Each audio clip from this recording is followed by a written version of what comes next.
Hey guys, and welcome back to XL Medical Spa. Here's a little update on me. I am 3 weeks outside of surgery on my Achilles. I'm doing pretty well. Just a little bit exhausting being on the little knee scooter and then working on crutches as well. But all things are fine. Finally settled into my house as well. Doing a couple things, little knickknacks, but overall we're settled in and we're pretty happy as well. But today I want to talk about male aesthetics.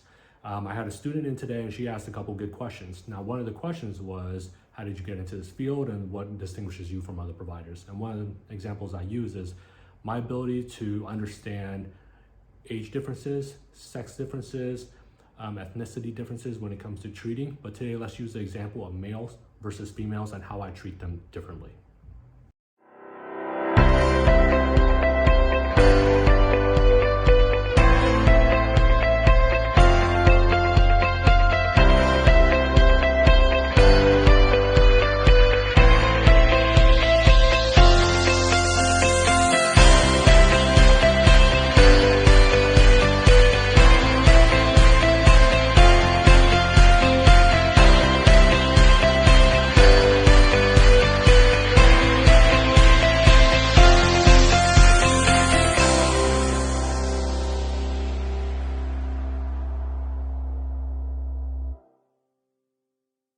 When we just think of the general term of aesthetics, commonly people will say, hey, I want to do stuff, Botox, fillers, threads, but I don't want people to know what I did.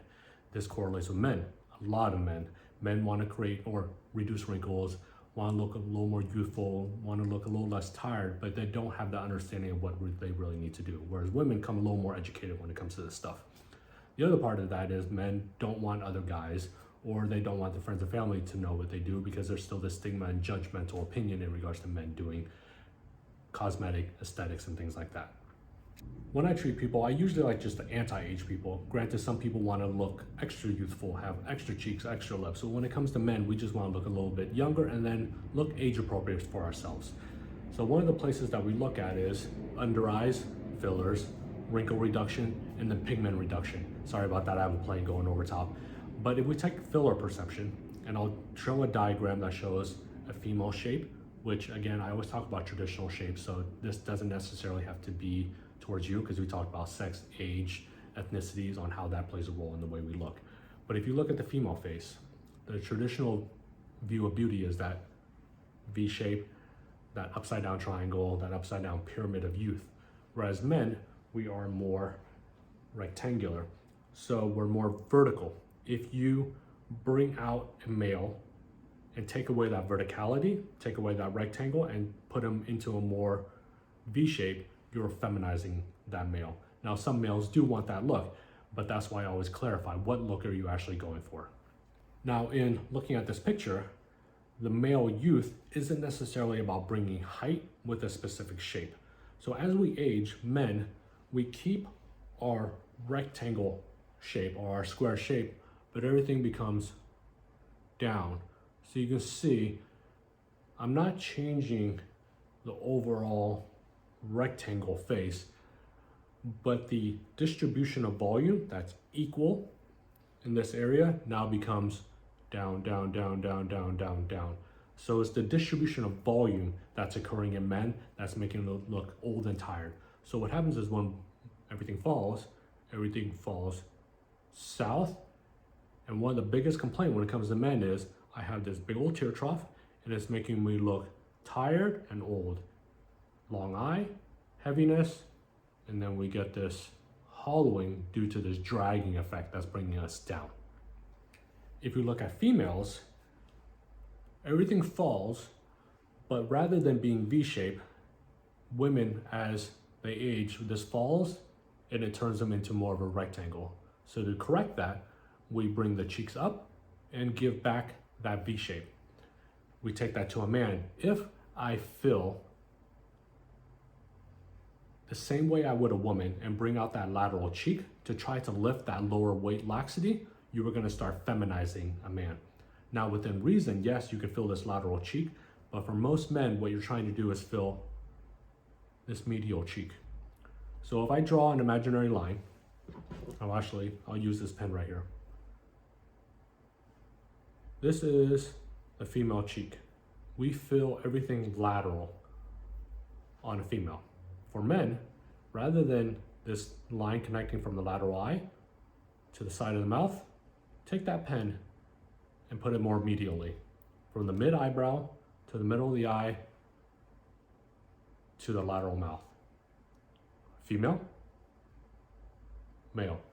Female, feel the lateral cheek to lift. Male, feel the mid face to lift. Because I'm not trying to recontour a male. What I'm taking is lower face, feel, support the eye, lift the lower face right here. Now contouring, we can do in men as well. As we talked about, male have this more rectangle, elongated face. If you have a male that has more of a streamlined face and a narrow jaw, this is where you'll see those little things online on Amazon where you can have little bite muscle tools or invigorating this masseter, where you widen out this masseter to create that more masculine look. Now what you can do is take fillers and fill this jawline. So you're filling volume to bring this jawline and masseter out, and then to contour this as well. So we're doing a little bit opposite. For females, you're trying to slim this, bring out the cheeks. For a male, you're trying to keep this where it is, and you bring out the jawline to create that rectangle shape. So yes, you can contour in men as well and give anti-aging effect, because as we age, we lose this jawline and we lose this contour. So we're filling this area when it comes to men, which is the complete opposite of when I say for women, or most of the time when I talk about aesthetics, I treat from the top down. In this case, instead of treating from the top down to lift, for males, we want to contour this lower half of ourselves, because this is what we lose over time. Lastly, let's talk about Botox, the most simplistic procedure when it comes to aesthetics. We're just trying to wrinkle reduce. So how does wrinkle reduction in a male differ from wrinkle reduction in a female?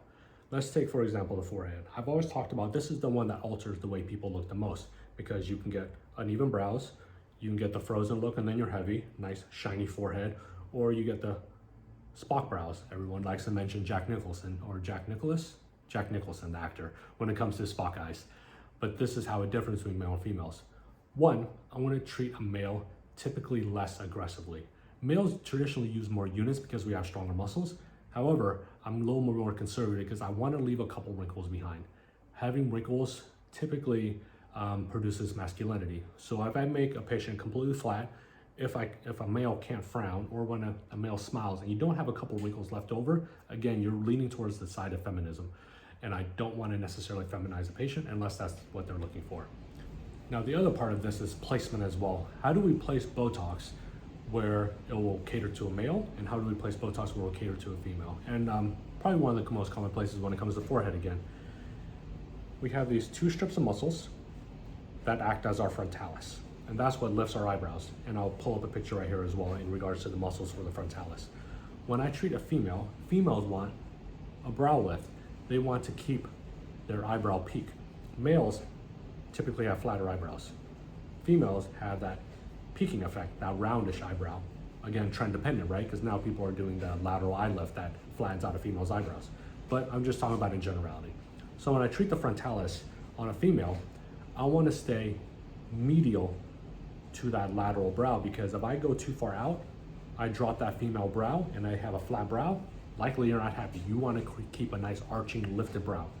For a male, I do not want peaking. I don't want an eyebrow lift, because that's exaggeration, but that's what gives you the Spock eye.